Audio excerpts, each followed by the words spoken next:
इतिहास की किताबों में कुछ पढ़ाया जा रहा है, और एक तीसरा है खूनी मानसिकता, जिसे हम कहते हैं वामपंथी, जिन्हें 69 में इंदिरा गांधी ने अपनी राजनीतिक कमजोरी के कारण पूरे देश के शिक्षा व्यवस्था उनको दे दी, सारे विश्वविद्यालयों पर उनका कब्जा हो गया, और उन्होंने शिक्षा ऐसी दी कि हर आने वाला हिंदू हिंदुत्व के खिलाफ, सनातन के खिलाफ खड़े होना ही मॉडर्निज्म लिबरलिज्म मानता है। और जो बहस नहीं कर सकते, जिनको बड़ी फ्री स्पीच की चिंता है, जो बार बार कहते हैं कि फ्रीडम ऑफ स्पीच होनी चाहिए, वो कुरान में मोहम्मद के बारे में डिस्कस नहीं कर सकते, वो कुरान पे डिबेट नहीं कर सकते। एमएफ हुसैन दुर्गा का लक्ष्मी की कैरिकेचर तो बना सकता है, मोहम्मद की नहीं बना सकता। वहां पे सारी फ्रीडम ऑफ स्पीच और आपके एक्सप्रेशन समाप्त हो जाता है, वहां कुछ नहीं होता। वहां एक विद्वान सलमान रश्दी कुछ लिख दे तो उसका गला काटने का फतवा जारी हो जाता है, और इस देश के 30 से 35 करोड़ मक्कार मुसलमान सरकारों पे दबाव बनाते हैं, व्यवस्था पे मुसलमान बनाते हैं कि वो भारत नहीं आ सकता। एक अबला महिला अपनी जान बचाते हुए इस देश में जान जगह छुपती घूमती है, लेकिन इस देश का वामपंथी, इस देश का मक्कार मुसलमान, जो हिंदू से तो चाहता है कि वो लिबरल रहे, हिंदू से तो चाहता है वो टॉलरेंट रहे, लेकिन खुद तलवार लेके खड़ा रहता है। और हमारे ही कुछ मूर्ख कहते हैं, देखिए हमें ये नहीं करना चाहिए, वो नहीं करना। अरे हमें क्या नहीं करना चाहिए, कभी उनसे पूछो कि क्या नहीं करना चाहिए। इसलिए यहां 5 मुसलमान शिक्षा मंत्री रहे, तो शिक्षा का हाल इसलिए है, वो अपने एजेंडे पे थे, वो हमारी आपकी तरह नहीं थे कि सत्ता पे जो लोग आते हैं बहुत सारे अपना घर भरते हैं, पहले हमारा घर पहले भर जाए, हमारी जात का आदमी ये हो जाए, हमारी जात का वो हो जाए, और हमारा घर भर गया तो ठीक है, हमारा घर नहीं बना तो ये सरकार खराब है, ये ठीक काम नहीं कर रही। ये नहीं पता कि आपका जब घर ही सुरक्षित नहीं है, लेकिन जिसे कहते हैं कि आप अंधे हो जाते हैं,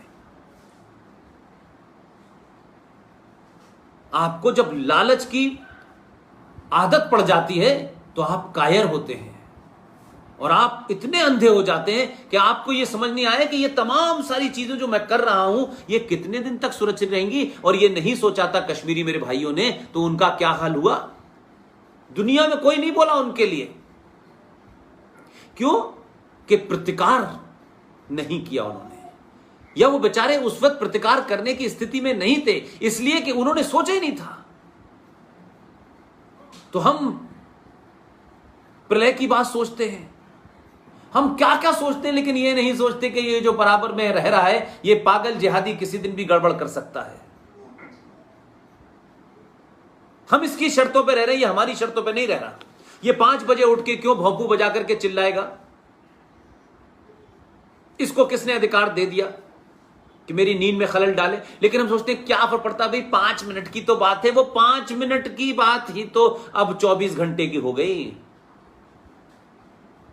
अब वो सड़क पे नमाज पढ़ रहा है, आपके घर के सामने नमाज पढ़ रहा है, अब आप कहेंगे क्या बच के निकल जाना, ये जो बीमारी है, इधर से निकल जाना, इधर का रास्ता बंद तो उधर का रास्ता चले जाना। अब रास्ते बंद हो चुके हैं,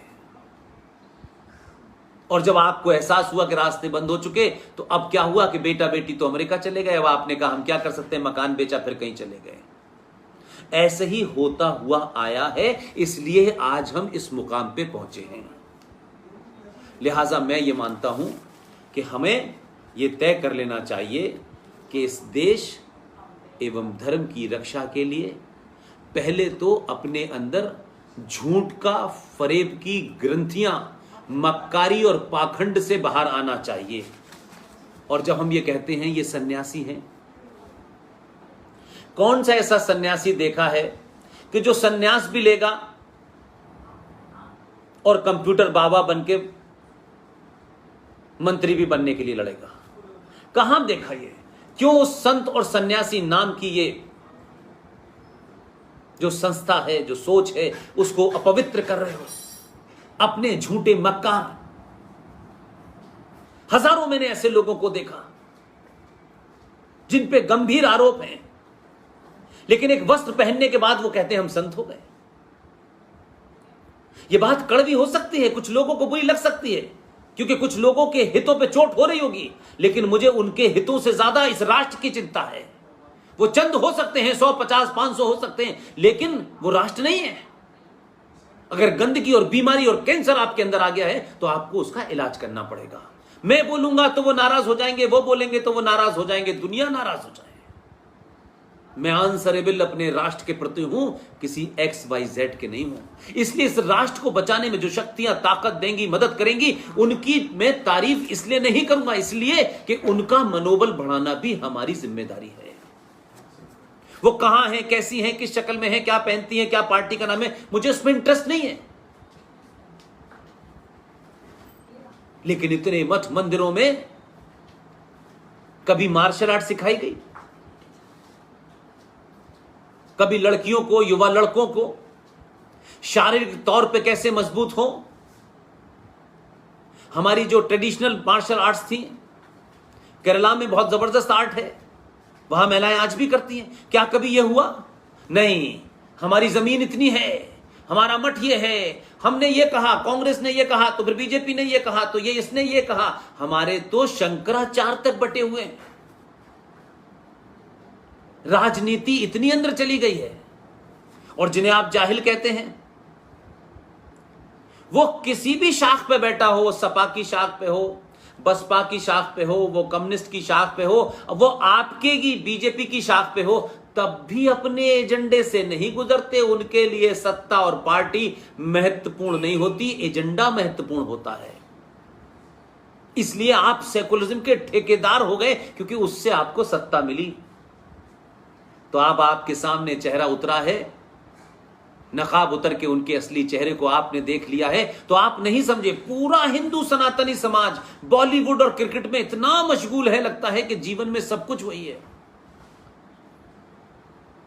कौन चला रहा है बॉलीवुड को और कौन चला रहा है आपके क्रिकेट को, यह आपको पता नहीं है। इसके लिए कोई नई जानकारी चाहिए, इसके लिए कोई इतिहास की किताब पढ़नी है। और आज तो आपके पास फ्री में इंफॉर्मेशन है, आप उसको भी नहीं पढ़ना चाहते हैं। झूठ से बाहर निकलिए, सच्चाई का सामना कीजिए। और अगर आपका ये अकीदा है, अगर आपका ये विश्वास है कि जो जीवन मिला है उस जीवन का अंत होना निश्चित है, कब होगा, कहां होगा, कैसे होगा, यह आपको नहीं पता है, तब फिर मरने से क्यों डरते हैं? अगर मौत नहीं आई है तो दुनिया की कोई ताकत आपको नहीं मार सकती। आप कहते हैं, लेकिन उस पे किसी किस्म का आपका आचरण ये नहीं होता, उस पे भरोसा नहीं करते। आपके सामने हजारों साल से ये सिलसिला चल रहा है। दूसरा, आपके समाज में, आपके परिवार में, क्योंकि आप खुद कंफ्यूज हैं, आप खुद एक पुरुष के रूप में कायर हैं, तो आप अपनी महिलाओं को, अपने परिवार में बेटियों को बहादुर नहीं बनाते हैं। उन्हें ऐसी ऐसी कहानियों में लिप्त कर देते हैं कि वो चमत्कार की तलाश में घर में बच्चों के साथ बैठ करके जीजाबाई कैसे बने, लक्ष्मीबाई कैसे बने, दुश्मन का सामना कैसे करें। ऐसी परिस्थितियों में कि हमारे सामने ऐसे हालात हो जाएं तो हमें क्या क्या करना चाहिए, किस किस तरह से सामना करना चाहिए। न बेटे से बात करेंगे, न बेटी से बात करेंगे, हम चमत्कार में चले जाते हैं। चमत्कार होगा